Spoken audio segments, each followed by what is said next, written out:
What's going on, everyone? Welcome back to Movie Emporium's TV review of Westworld Season 4, Episode 6, Fidelity. This episode is directed by Andrew Seklir. Okay, so usually this episode, not the penultimate episode, but the episode before the penultimate episode, is usually the slow point of the series. Yes, there's only 8 episodes in this entire season, but this second to last episode is usually where you go, all right, they had to get through the stuff that you don't really care about. Things are happening that just kind of, are muddling or pedaling along, which I wish they wouldn't do that. I wish they would constantly be engaging, but it happens, unfortunately. These are the type of episodes that do come out before the penultimate episode, which is usually the best episode. But after everything that happened last week with, of course, Christina's character and Charlotte's character, this episode goes back to Bernard and Stubbs and, of course, C or Frankie and Jay and stuff like that. It also deals with Caleb's character once again. It also deals with Charlotte's character once again, and Clementine comes into the mix. But it's an episode that, once again, is setting up the eventual endgame pieces to kind of where the story is going to eventually conclude after, episode 8. Now, that doesn't mean that this season is not going to end like with the cliffhanger or anything like that, but it seems like they're eventually getting to a conclusion, which is what Caleb kind of mentions at the very end of this episode, but we'll get to that, when we get to it. But once again, as I always do, there are spoilers. I will talk about this episode and, the arcs of the different characters. Not as many arcs in this episode, but there is some moving pieces and parts and stuff like that, so just kind of make you aware. But since the Bernard and, Stubbs stuff is important, it is the smaller portion of this episode, so we'll talk about that first. Of course, Bernard and Frankie, or C, whatever you want to call her, they have found the weapon. Of course, it's Maeve, as we learned in the 4th episode, and they're bringing it back to a town of sorts. We don't know exactly what that town is until we see it up close, which of course is the old remnants of Westworld or Chicago World or whatever you want to say. But they brought back Maeve, and they brought her back to kind of use as a weapon towards Charlotte and of course the world that is, what she is inhabiting and what she's controlling, which is the entire population of the world when it comes to the human race. And for the most part, I did enjoy this stuff because, C or Frankie is trying to get a hold of her dad, Caleb. We see like some flashback stuff where we learn of how, of course, Jay was rescued by, Owabe and stuff like that, who is the wife, of course, of Caleb's character. And I like that stuff. At first you're kind of confused about what's going on, but then you got to remember that this is the stuff with her, the wife of Caleb, and of course, Frankie, all taking place in the past. We, of course, learn that his wife is dead and she is now part of the resistance. But we get to see kind of the inner workings and kind of the early workings of this resistance group with, of course, Jay's character. And what's really cool about that scene is they're basically rescuing Jay, who lost his brother. They're trying to get out of the city, and of course the horn, the thing that controls the population of the human race, starts going off.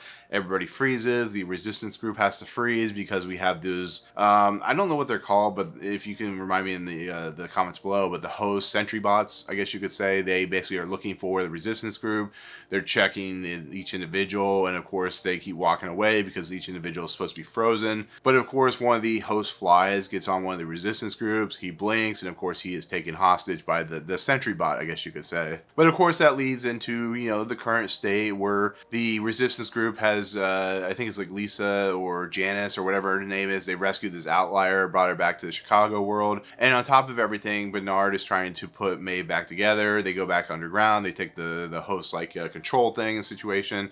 And throughout this thing, you are kind of wondering, at what point is Frankie going to figure out that Bernard is in essence a host? And it becomes more and more obvious to her as he starts telling her that he worked in Westworld. Well, Westworld at this point is like 40 years old. He's talking about the original Westworld is like 40 or some years old at this point. So you got to imagine that she starts putting the pieces together, that there's something really off about Bernard. And on top of that, the way he explains in a very much like a Doctor Strange level of situation where everything that is happening, how it happens and how it kind of points itself will be how the world kind of inhabits the things that he is seeing. Bernard is seeing different levels of realities. He's seeing different levels of perspective and different levels of time. So if he goes and does this thing, it's like the causality butterfly effect. If you go do this thing, it's going to cause this ripple effect. It's going to cause that ripple effect.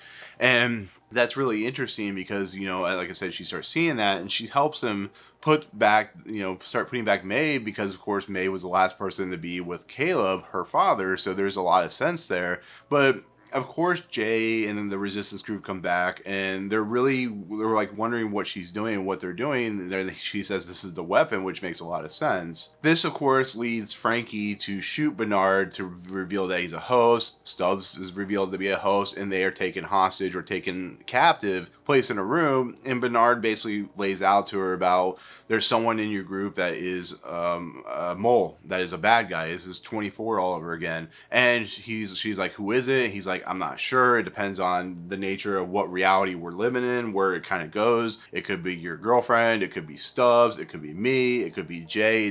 You don't know. And as we find out later on, she actually puts and locks away her girlfriend just to keep her safe in case it is her. But it is revealed, it's really kind of predictable, if you're honest. It's actually one of the worst tendencies of Westworld, that as she talks to Jay reveals that he feels like she's a sister to him. But if you remember the beginning of the episode, it's clearly stated that he has no intentions of ever being a big brother to her. He's never going to be that. And this reveals that he was actually killed when they did the rescue op mission. And in fact, he is a host. Charlotte even says he sent a gift to the resistance group. And of course, Jay's a host.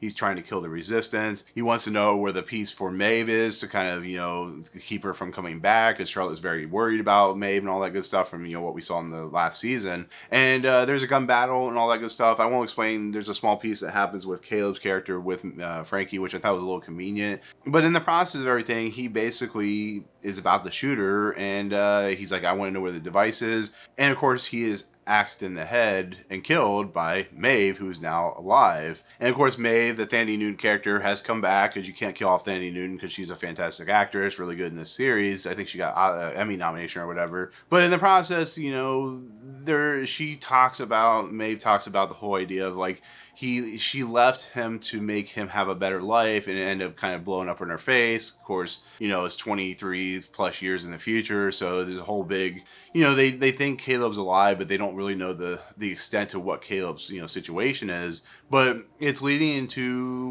what is, like, there's still not a lot going off of this episode. Like, Bernard's using a weapon, but what is he using it to, like, break the reality of everyone? Is, like, what exactly is going on there? And that's where I come into a lot of issues about what Westworld tends to do, where it has this big moment, and then kind of you're getting close to the end, and you're kind of wondering what the situation is at hand. And I know bringing back Maeve will help them, destroy whatever this society is.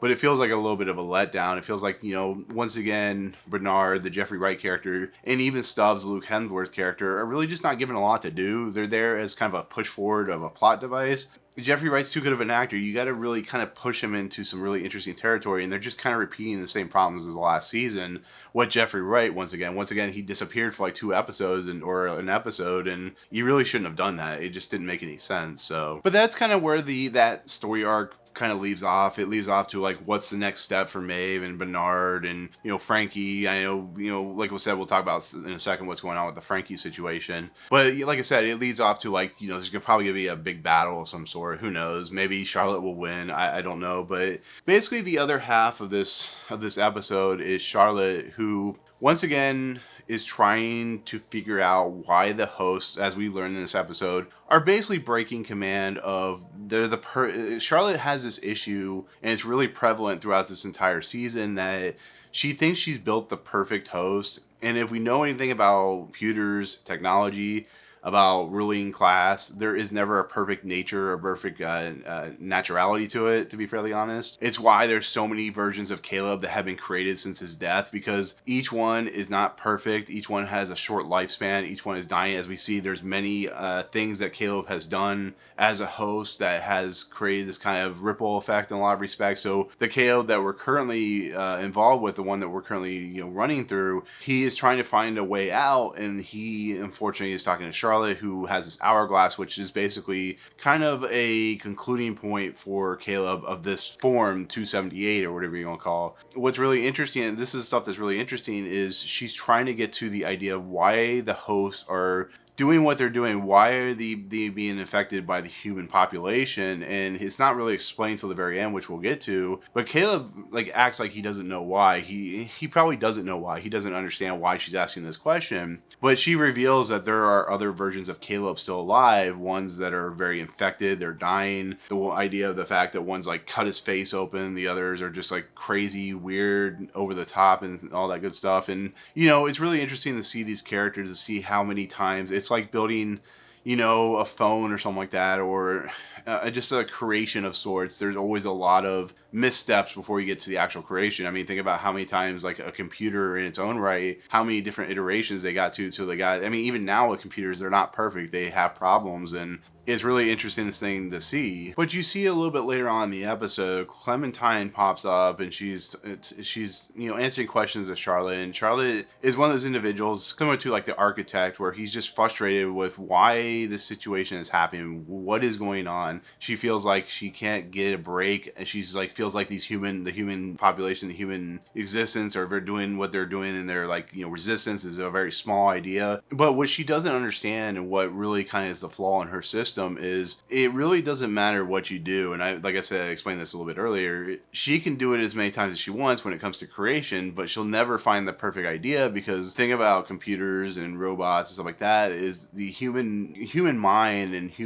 the idea of way of human society works isn't a perfect thing. The idea that the human brain is just, there's no way to map it perfectly. We can do as many studies as we want, and that's what she's doing, but she'll never find, because each person has an individuality to them that really kind of shows in the makeup. So you can control them with hosts, but you're never going to find perfect society that you're going to be able to control. And that's why there's outliers. That's why there's people that show up and have the issues that they have, because everything you do, everything you say, everything you create, it will never be perfect. And that's the main thrust of this season, is the idea of trying to be perfect but not being perfect. Even the hosts, as we learn, are not perfect situations, because they will break free of the system. They are break free of control. They do things like murder other hosts or murder other people, commit suicide. It's a crazy scenario that I think in the end, when we get down to the season finale, I think a lot of this is either what we saw with Bernard in the beginning of season 3, I think, or it's episode 3, I think it was. He in essence is in this virtual reality world with, of course, with that guy in season 2, and it's just really kind of interesting, because everything you see feels like a simulation of sorts. And I think that's what plays into Christina's world, how she's playing God and stuff like that. And maybe Dolores, Christina's character, maybe Charlotte's character, maybe none of this is happening. Maybe this is in Bernard's world for all we know. I don't necessarily know. But a lot of this episode deals with Caleb trying to get to a specific place. And as we see through this entire episode, the more and more he moves forward, the more and more he sees that the experiments or the different versions of him have either failed, or most of them have failed trying to get to a certain extent. And he also destroys, of course, one of the host security bots. I'm calling them security bots, but let me know what it is. And in the process of everything, he kills one of them by stabbing him and then stabbing him in the face.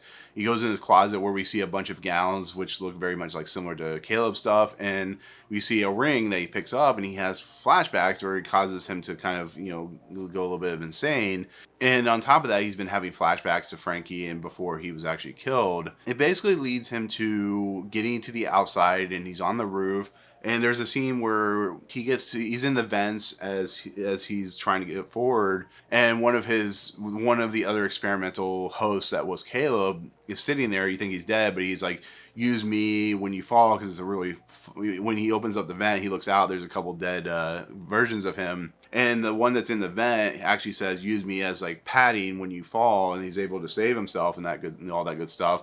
Makes himself outside, and he actually rewires the antenna and uses it as kind of like a radio system to find and tell his daughter Frankie and his wife that he basically is sorry for what happened, that he was not a good father, that he didn't come back. And he basically explains all this, and we find out this is what Charlotte wanted. She was experimenting on Caleb to get this information about human ability and human act and stuff like that, and how humans think. And she says about how the idea of like, I wanted to see what you would say, and it really shows her main disconnect of her reality that she lives in as a host who's controlling everything. But the one big piece that Caleb actually throws back in her face, and it's actually really poignant, is the idea of what I've been talking about. You think that we are controlling you, that we are the ones that are infecting you, but no, it's the fact that you think you made a perfect society. You can't create a perfect society. There are going to be flaws in the system that are going to come back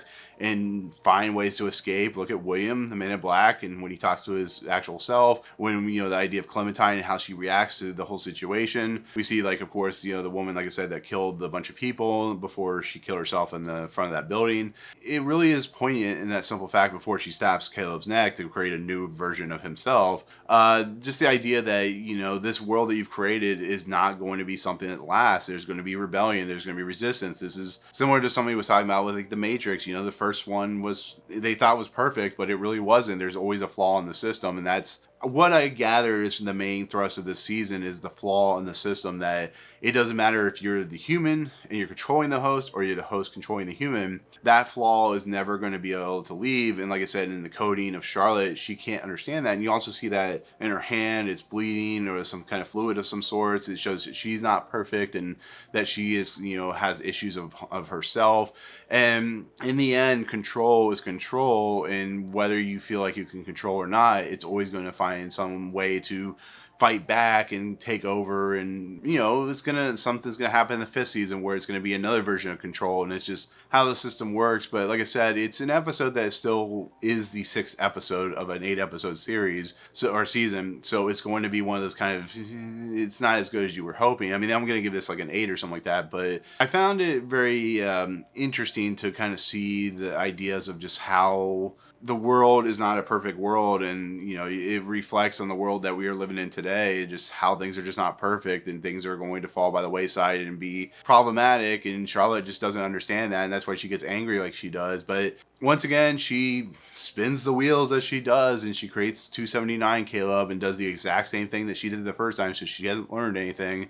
And once again, it's just going to be another frustrating experience for her, and she just doesn't understand that what Caleb said before she killed number 278 is, you can't control everything. You can't be the omnipotent God or whatever. You just can't do it, because that's not the way the world and the human population works. It's just not possible. And it's the same thing. That's the reason Westworld failed, because the people behind Westworld were trying to control it, but because of the nature of learning and realities, it just, nothing works. That's why, you know, Anthony Hopkins' character died in the 1st season or whatever, because he couldn't do it. And it's an interesting thing to see. It's an interesting thing about playing God, about playing with the ideas of, you know, playing, you know, that situation, and it really just shows you can't control everything. So with that said, I think this is leading to Charlotte's downfall. I think this is, of course, leading to the death of Bernard. I think this is kind of the end for Tessa Thompson and maybe Jeffrey Wright. Maybe they'll come back in season 5. I don't know, but it feels like these actors are finally getting to the extent where they're kind of just, they're coming to their conclusion. And we'll see what Dolores or Christina does in, you know, the next episode, or episode 8 or whatever, and we'll see how it kind of plays out. So with that said, that's kind of where I'm going to leave it. Like I said, you know, a couple minutes ago, I am going to give this episode an 8 out of 10. It really is an interesting, fun episode, but it just doesn't have on the level of episode 4, where those big moments happen that really change the game for the series. This just feels like another running on the treadmill at a normal speed, I guess you could say. So, and with that said, that is going to be my take on Westworld season 4 episode 6, which is Fidelity. Thank you so much for watching. Comments below, as I always say. Let me know what you think of the episode. Where do you think it's heading? What do you think of the season overall? All that good stuff. But with that said, thank you so much. If you like what you see on this channel, hit the subscribe button to join Movie Emporium. Hit that notification bell at top to find what's coming next. If you like this video, awesome. Hit that like button, and as always, we'll see you guys on the next video. Peace out.